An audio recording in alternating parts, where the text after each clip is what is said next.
Bonjour tout le monde. Nous, astrophysique avec la décomposition en série de Fourier, on va traiter donc quelques signaux particuliers. Le signal carré s'impose. Voilà le schéma du signal carré. En ordonnée, j'ai la tension E de t, donc délivrée par le générateur. Et en abscisse, j'ai le temps t. Voilà les oscillations de ce signal autour d'une valeur moyenne 0.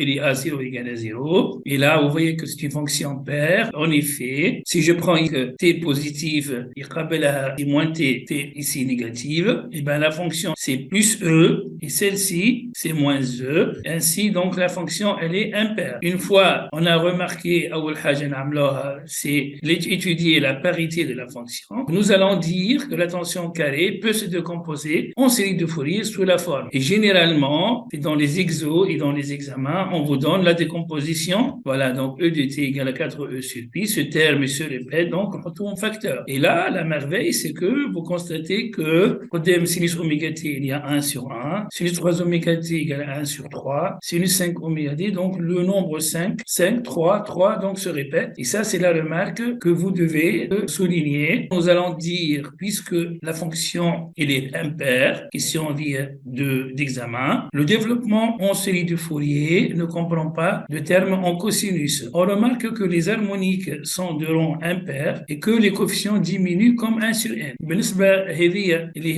La pulsation fondamentale 1 à 4e sur pi. La troisième harmonique, vous voyez que ça sera divisé par 3 et 1/5, l'amplitude sera divisée par 5. Si nous traçons la courbe, l'amplitude en fonction de pulsation, eh ben, vous allez voir, vous voyez, j'ai pas un bâton puisque la moyenne, elle est nulle. Ensuite, pour oméga, c'est 4e sur pi. Pour 3 oméga, c'est 4e sur 3 pi. Et 5 oméga, 4e sur 5 pi, etc. Voilà, c'est ce qu'on appelle le spectre de Fourier d'un signal carré. Merci pour votre attention. À la prochaine vidéo. Inch'Allah.